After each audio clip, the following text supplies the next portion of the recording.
Welcome to part 5 of this beginner tutorial series on making a low poly asset library.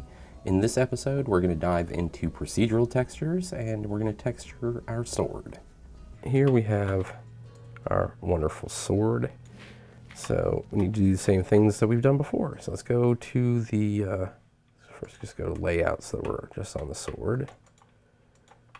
And now add in a new material. We're going to end up adding a few materials to this object. So we're going to go through piece by piece and we're going to add things onto this. So starting with adding a material slot in there, tab into edit mode, and we're just going to do the pommel here. So I'm going to center up on the pommel. We're going to get the X-ray turned on. Hit the vertex mode, select all these vertices down here at the bottom, and we're going to apply a texture just to these. We're going to leave our base material here just there as default. We'll change that later. We're going to, each section that we work on this one, we're going to add a new material to handle it. So assign the material to, and we're going to call this pommel.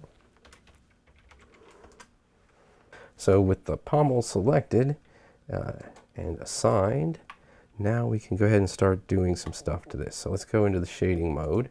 And this time we're going to use the computer to make procedural textures on here. So we're going to go into the UV editing mode on the sword.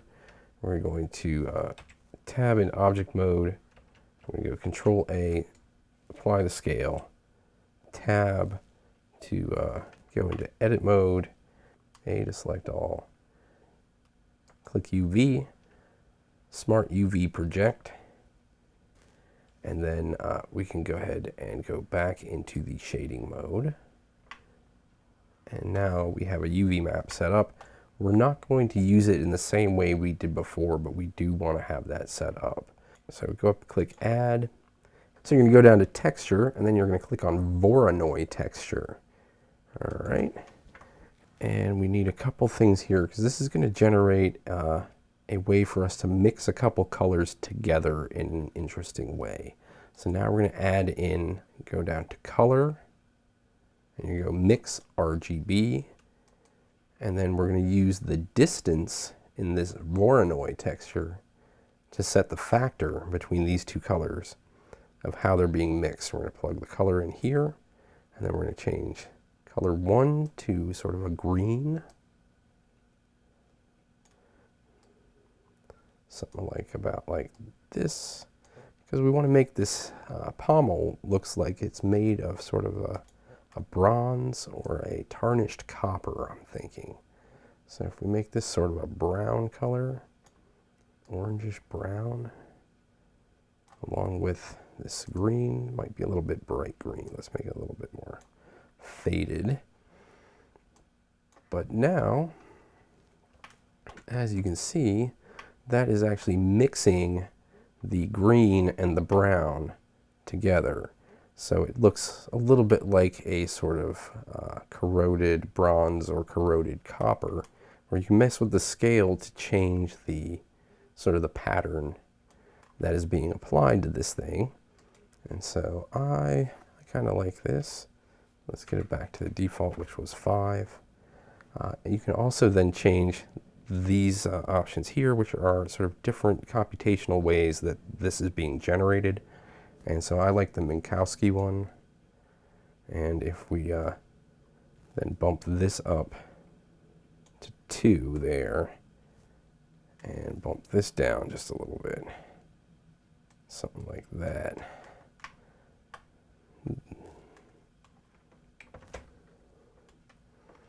That looks pretty cool to me. We're going to add on a few other things to make some more fine-tuning adjustments to this. So go up to add, and we're going to go down to the vector option and choose mapping. Whatever we plug this thing into, we can then use this stack of controls to make adjustments on it. So if we take this to here, vector to vector, so this will This will then let us use these things to control how this is being generated as well. It's going to give us a lot more fine tuning than just these couple controls we have here. But there is one piece that we're going to need in order to make that work. So that's why we set up that UV map before. We're going to have to add that in. So add input UV map, and then we're going to take this UV and plug it into this first vector input here.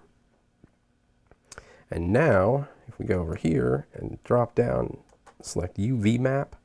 Now if we use these various controls here, the location and rotation controls, we can use that to affect sort of very fine tune. You can see as I move this, it's changing the way that it's sort of applying this mix of colors. And so then you can just adjust it to get it to be something you like. My idea here was to try to get this to be sort of a bronze pommel with a little bit of tarnishing on it. And to me, that looks pretty good right there for now. Might come back and do some more fine tuning as far as how this works, but so far, I think that's going to work for me for right now. All right, so the next piece we want to do is the grip here. Make it look like a strip of leather, you know, has been wound around the grip going down here. So here's how we're going to do that. First things first, we need to set up a material just for the grip. So go into the edit mode. We're going to go switch over to the face mode and just that X-ray turn back on. And now we're just going to grab just the grip faces there. Go into our materials tab, add another new material, call this grip. And now we can go in and start building out our node tree that's going to produce the effect of this grip. We're going to use a wave texture. So go into the add texture, choose wave, drop that on there. Then we're going to need another mix RGB, so add color, mix RGB. So you'll plug the color in from the mix shader. Here we're going to use a factor on the factor here. And we want the color 1 to be black, so all the way down. Color 2 is going to be a sort of a dark brown for the leather. Something like, ooh, that's looking good. I like that. Okay, so that should work well for us. Yes, we need to assign our material here. And now we can go in and do some fine tuning on these settings over here. And we want to change the axis that it's going to make the bands on to the Z axis. All right, and so now it's going to be sort of vertical rather than, because before the bands were going that way, so now they're going this way. But we want to make them a little bit sharper, because right now they're a little too sort of fuzzy. So we want to change the type of wave that it's using from a sine wave to a saw wave, to the sawtooth. And that's going to give us a much sharper look, so that it looks sort of like there's parts overlapping.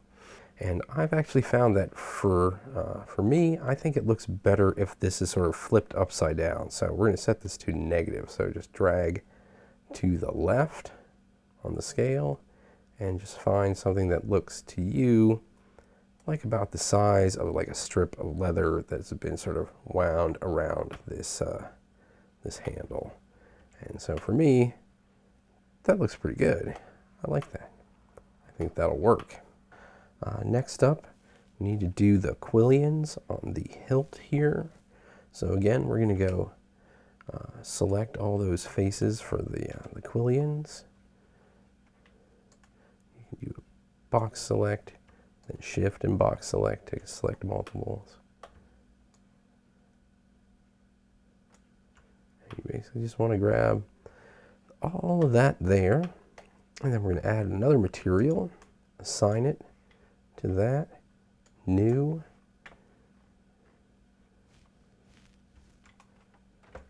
let's go ahead and add in some stuff here to build out a little node tree.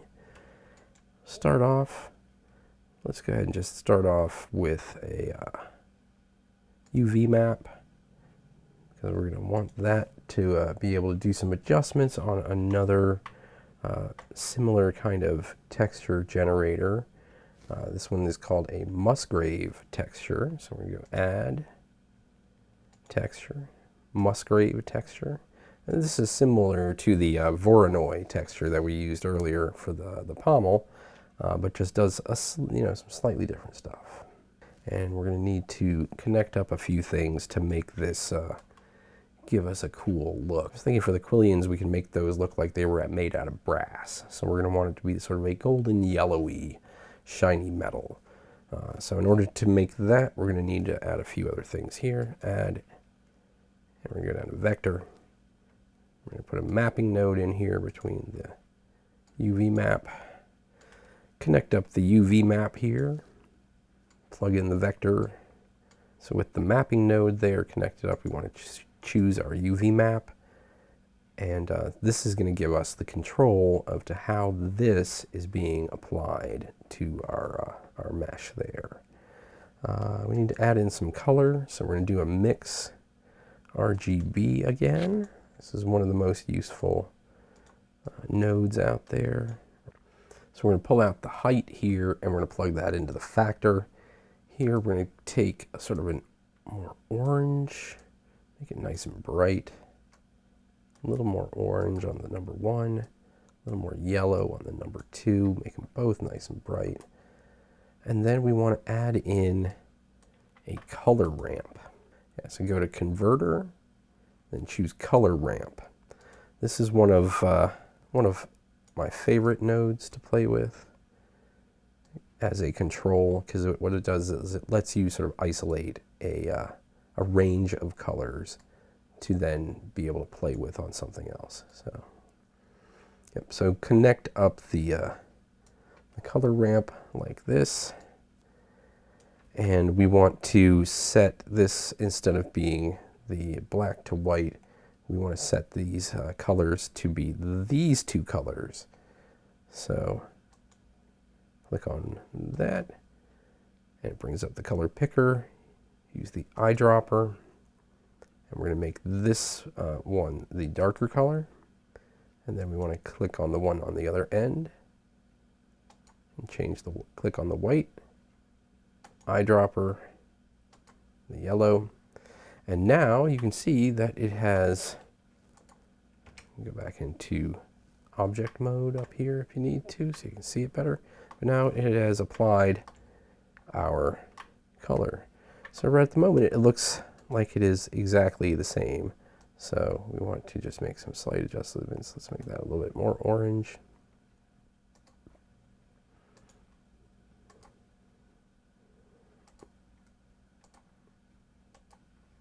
Okay, and then with this we can then make some slight adjustments there. And if we change the scaling, this is where you can then see, you can sort of change the discoloration on it. So if you notice on brass, a lot of times there'll be some sort of smudgy discoloration. It's not quite uniformly shiny sometimes. So I think that gives me a pretty good feeling there. Let's bump the scale up. I think that'll accentuate this a little bit more. That might be a little too much. Something like about, oh, that's kind of cool. Yeah. All right, that works for me. And you can play around with the different settings on here to just sort of fine tune things a little bit. But I think that's going to get across what I'm looking for here. The final pass that we'll do will be a materials pass to sort of set up the things that are metal and all that stuff. But we'll do that last after we've set up each of the textures. So make sure you save your file along the way. And then last thing we have to do is the blade. So since we've already got our sort of default material here applied to the entire thing, we're just going to turn that into the blade material. We're not going to make a new material there. So let's just rename that blade. So I was thinking that we should do sort of that Damascus steel look, where it's got like those rippling sort of colors throughout the blade. Maybe make it look sort of like as a Vorpal magic sword.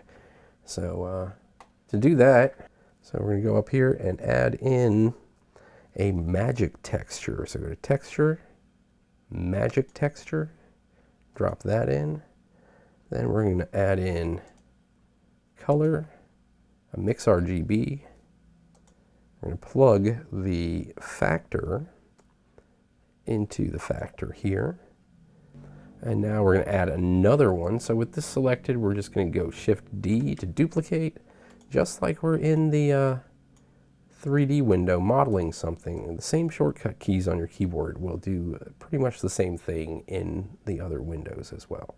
So from here, we're going to want to plug the color here into color 1 here. And then we're going to plug the color from the original magic texture into color 2.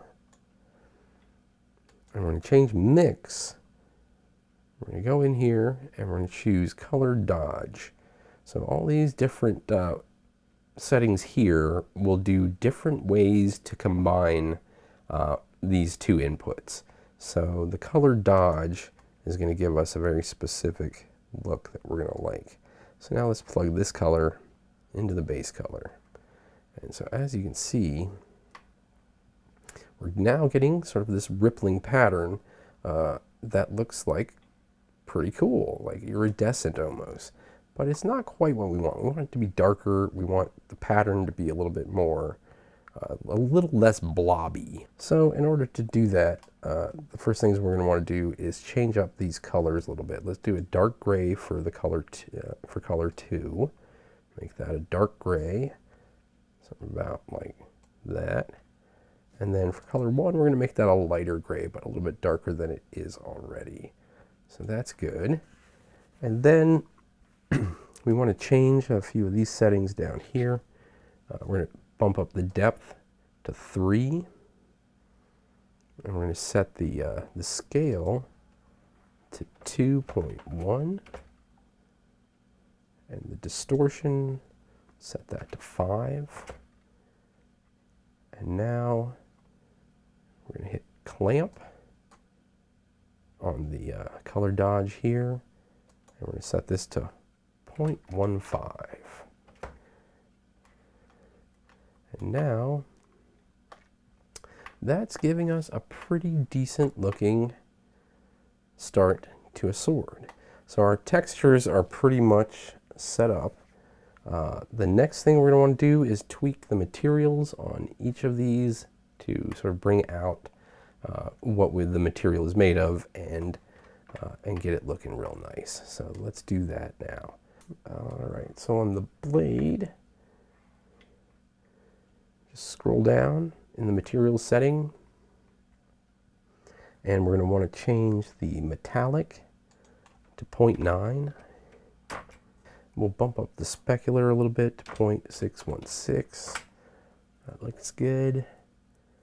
And we're going to take the roughness down to 0.1. And now let's look at that blade. Oh, look at that. Now we're starting to look like a magic sword there. And so I encourage you to go through and then just play with these different settings, play with the sliders, all of them, just move through them and see what happens as you, say, slide along this metallic setting. You know, that's doing quite a bit to make our sword look the way we want. The other one on the blade in particular is this roughness here. As you change that, look at how the reflections and the highlights and stuff change.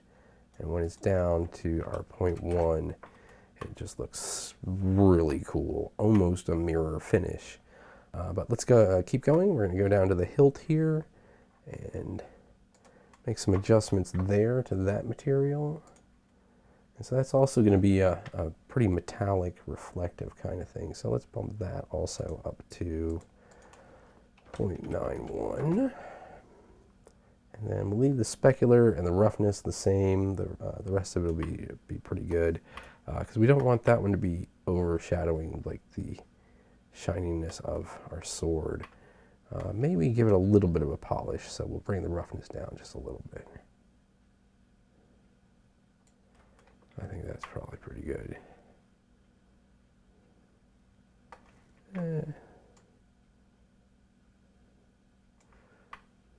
There we go. Okay. That might be a little too shiny on that one.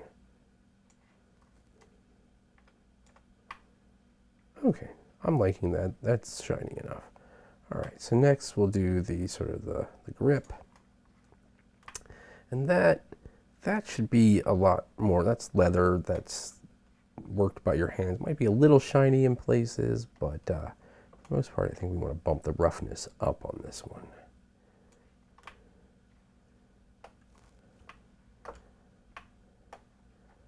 Yeah, okay. Yeah, I'm liking that. Yeah, let's make that about 0.75. I think that'll work. Good. Okay, so now go up and we'll select the pommel. And this one is going to still be metallic, but not quite as shiny as the other metallic stuff that we have. All right, so let's take a look at the pommel here.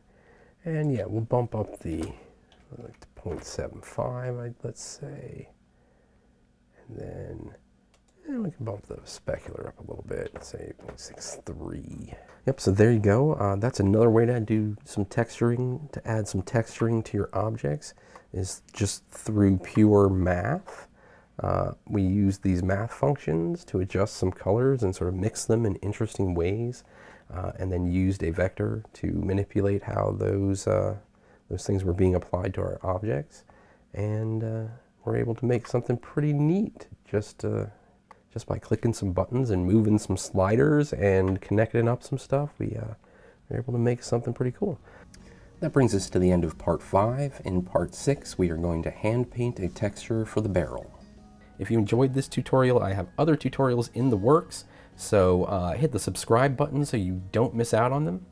And if you really like this tutorial, in the description there is a link to my Patreon, so head on over there and my supporters get exclusive asset packs and other cool stuff I've made over the years for animation, VFX, video production, Dungeons & Dragons, all sorts of stuff. Alrighty, thanks for watching. Cheers.